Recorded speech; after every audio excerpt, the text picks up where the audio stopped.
Keluarnya Ya'juj dan Ma'juj pada akhir zaman merupakan salah satu tanda besar kiamat. Kemunculan mereka telah disebutkan dalam Al-Quran. Hingga apabila dibukakan tembok Ya'juj dan Ma'juj, dan mereka turun dengan cepat dari seluruh tempat yang tinggi, dan telah dekatlah kedatangan janji yang benar, hari kebangkitan, maka tiba-tiba terbelalaklah mata orang-orang kafir. Mereka berkata, "Aduhai, celakalah kami, sesungguhnya kami adalah dalam kelalaian tentang ini. Bahkan kami adalah orang-orang yang zalim."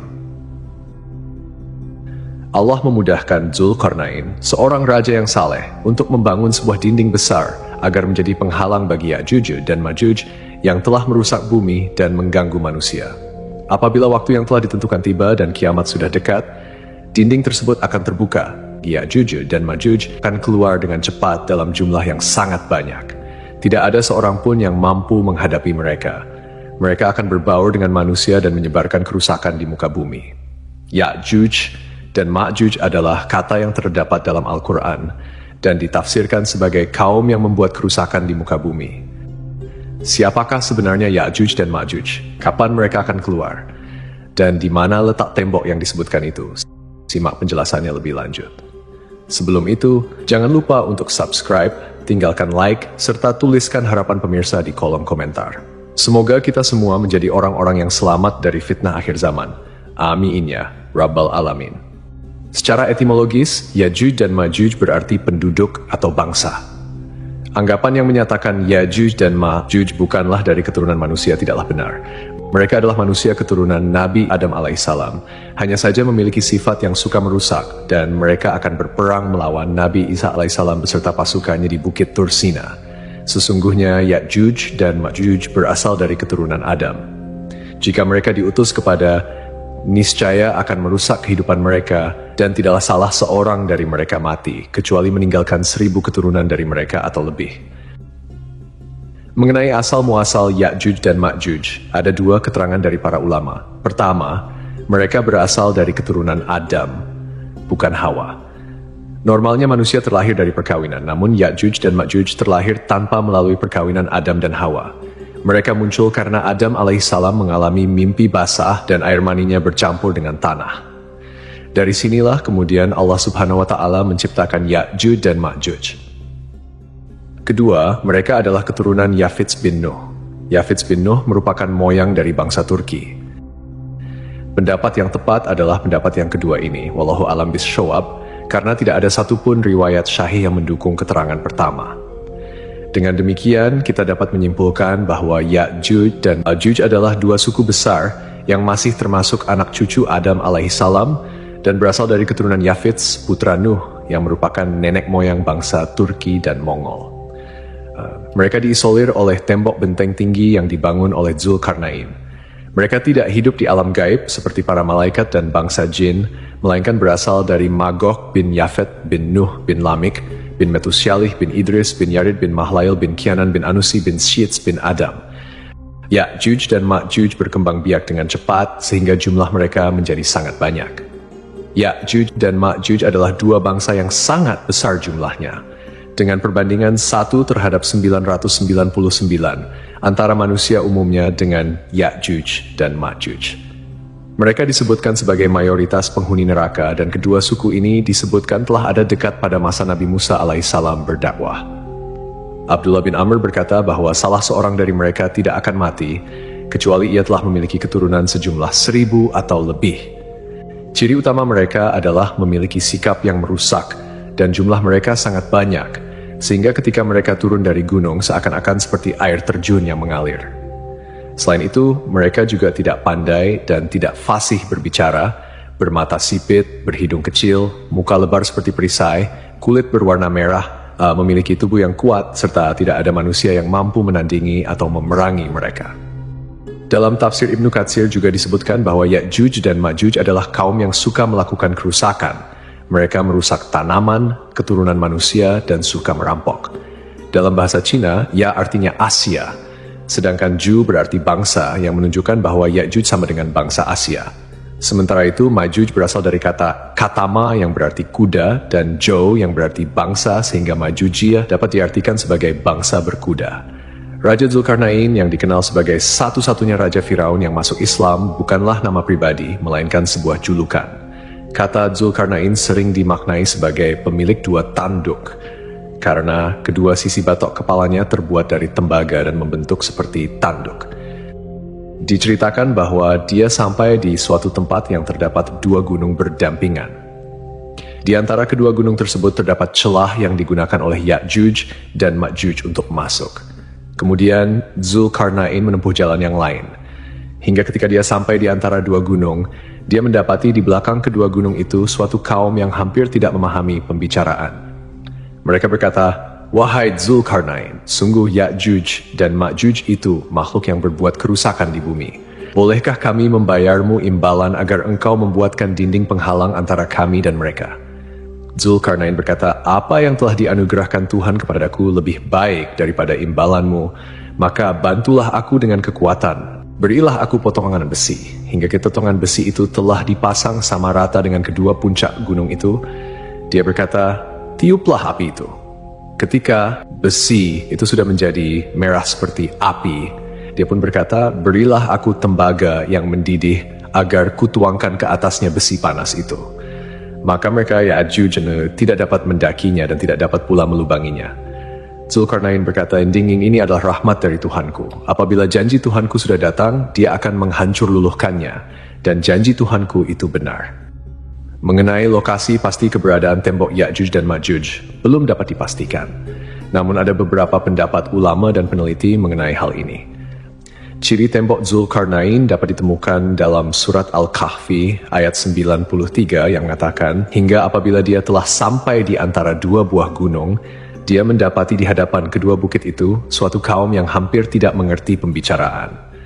Dari surat Al-Kahfi, Allah Subhanahu wa Ta'ala memberikan petunjuk bahwa Ya'juj dan Ma'juj berada di antara dua gunung, dan kaum tersebut memiliki bahasa yang sukar dipahami.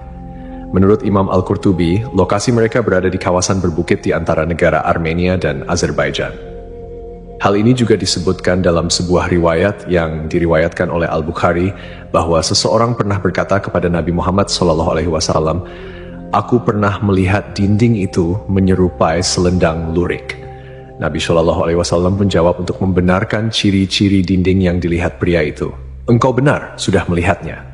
Ibnu Hajar menuturkan, hadis ini disampaikan oleh Ibnu Abi Umar melalui jalur riwayat Sa'id ibn Abi Arubah dari Qatadah, dari seorang penduduk Madinah yang pernah berkata kepada Nabi SAW, "Wahai Rasulullah, aku pernah melihat dinding penghalang Ya'juj dan Ma'juj." Nabi SAW lalu balik bertanya, "Bagaimana engkau melihatnya?" Pria itu menjawab, "Seperti selendang lurik yang bergaris-garis merah dan hitam." Nabi benarkan pernyataan pria itu. "Engkau benar sudah melihatnya." Menurut Profesor Dr. Shamdi bin Hamzah Abu Zaid, Ya'juj Ma'juj akan muncul di Asia. Hioen Xiang, seorang pengembara Cina, pernah melewati pintu berlapis besi itu dalam perjalanannya ke India pada abad ke-7. Tidak jauh dari sana ada sebuah danau yang dinamakan Iskandarkul. Salam, salah seorang staf peneliti dari Kekhalifahan Abbasiyah yang dipimpin oleh Al-Zakbillah, juga menyatakan bahwa lokasi ini berada di Asia Tengah. Pada tahun 842 Masehi, Khalifah Abbasiyah Al-Watsikbillah bermimpi bahwa dinding pembatas yang mengurung kedua suku itu hancur. Karena mimpi itulah ia mengutus sebuah tim ekspedisi yang dipimpin oleh Salam untuk mengetahui keadaan dinding itu dan lokasinya. Al-Watsik menginstruksikan Salam untuk mencari tahu tentang tembok itu. Saat itu Salam ditemani 50 orang. Penelitian tersebut memakan biaya besar. Disebutkan dalam Nuzhat Al-Musitak, buku geografi karya Al-Idrisi, bahwa Al-Watsik mengeluarkan biaya 5.000 dinar untuk penelitian ini. Mereka masih mendapati gerbang di antara gunung selebar 137 meter, dan kolom besar di kiri kanan terbuat dari balok-balok besi yang dicor dengan cairan tembaga, tempat bergantung daun pintu raksasa. Kisah lain menyebutkan Salam melihat pegunungan yang terpisah oleh lembah. Luas lembah sekitar 150 meter, dan lembah ini tutup tembok berpintu besi sekitar 50 meter. Al-Idrisi juga menceritakan bahwa menurut cerita Salam, penduduk di sekitar pegunungan biasanya memukul kunci pintu besi 3 kali dalam sehari. Setelah itu, mereka menempelkan telinganya ke pintu untuk mendengarkan reaksi dari dalam pintu. Ternyata, mereka mendengar gema teriakan dari dalam. Hal itu menunjukkan bahwa di dalam pintu betul-betul ada makhluk jenis manusia yang konon Ya'juj dan Ma'juj itu. Dalam bukunya, Al-Sharif Al-Idrisi juga menuturkan bahwa Salam pernah bertanya kepada penduduk sekitar pegunungan, apakah ada yang pernah melihat Ya'juj dan Ma'juj? Mereka mengaku pernah melihat gerombolan orang di atas tembok penutup. Lalu angin badai bertiup melemparkan mereka. Penduduk di situ melihat tubuh mereka sangat kecil. Setelah itu, Salam pulang melalui Taras, Kazakhstan, kemudian Samarkand, Uzbekistan, lalu kota Rey, Iran, dan kembali ke istana Al-Watzik di Suraman Ra'a, Irak. Ia kemudian menceritakan dengan detail hasil penelitiannya kepada Khalifah. Ibnu Battuta menuturkan dalam kitab Rahlat Ibnu Battuta bahwa pegunungan Ya'juj dan Ma'juj berada sekitar perjalanan 6 hari dari Cina. Penuturan ini tidak bertentangan dengan Al-Sharif Al-Idrisi, sebab di sebelah barat laut Cina adalah daerah-daerah Rusia. Ada juga yang mengatakan bahwa tembok Ya'juj-Ma'juj ada di Asia Barat.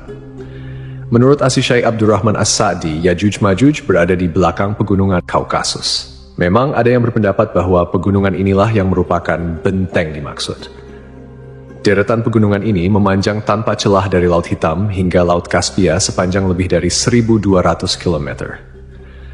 Kecuali pada bagian kecil dan sempit yang disebut celah Darial terletak di negara Georgia sepanjang kurang lebih 100 meter. Pada bagian celah itulah diduga penghalang dari Ya'juj dan Ma'juj itu dibangun. Ada juga yang menyatakan bahwa keberadaan tembok tersebut telah tenggelam dan sampai saat ini berada di Azerbaijan dan Armenia, tepatnya di pegunungan yang sangat tinggi serta keras. Ia berdiri tegak seolah-olah diapit oleh 2 buah tembok yang sangat tinggi. Tempat itu tercantum pada peta-peta Islam maupun Rusia, terletak di Republik Georgia. Ketika pada masanya, suku Ya'juj dan Ma'juj akan berhasil menghancurkan dinding besi pembatas yang telah dibangun oleh Zulkarnain, mereka akan turun dari pegunungan dengan cepat dan tergesa-gesa. Dikatakan bahwa mereka sangat cepat dalam bergerak guna menyebarkan kehancuran. Setelah Dajjal wafat, kaum muslimin dari Suriah akan memasuki Palestina melalui wilayah Sinai. Saat malam tiba, mereka akan beristirahat di Masjid Tursina. Pada saat itulah Ya'juj dan Ma'juj keluar memporak-porandakan seluruh penduduk bumi. Selama Ya'juj dan Ma'juj merajalela, umat manusia akan mengalami kesulitan berkepanjangan. Pada masa tersebut, banyak kaum muslimin yang menderita karena kekurangan makanan dan air. Ketika mereka mencapai Danau Tabariyah di Palestina, Ya'juj dan Ma'juj meminum habis air danau tersebut, sehingga orang terakhir yang datang berkata, "Sungguh dahulu di sini masih ada air." Dalam hadis riwayat An-Nawas bin Sam'an disebutkan bahwa Allah Subhanahu wa Ta'ala menginformasikan kepada Nabi Isa alaihissalam tentang kemunculan Ya'juj dan Ma'juj, yang tidak seorang pun mampu mengalahkan mereka. Allah Subhanahu wa Ta'ala kemudian memerintahkan Nabi Isa alaihissalam untuk membawa kaum muslimin mengungsi ke Gunung Tur agar terlindungi dari kerusakan yang dibawanya. Di Gunung Tur, kaum muslimin yang bersama Nabi Isa alaihissalam semakin lama semakin kehabisan makanan. Tidak mungkin bagi mereka turun dari gunung karena selain tidak ada makanan, mereka khawatir akan bertemu dengan Ya'juj dan Ma'juj.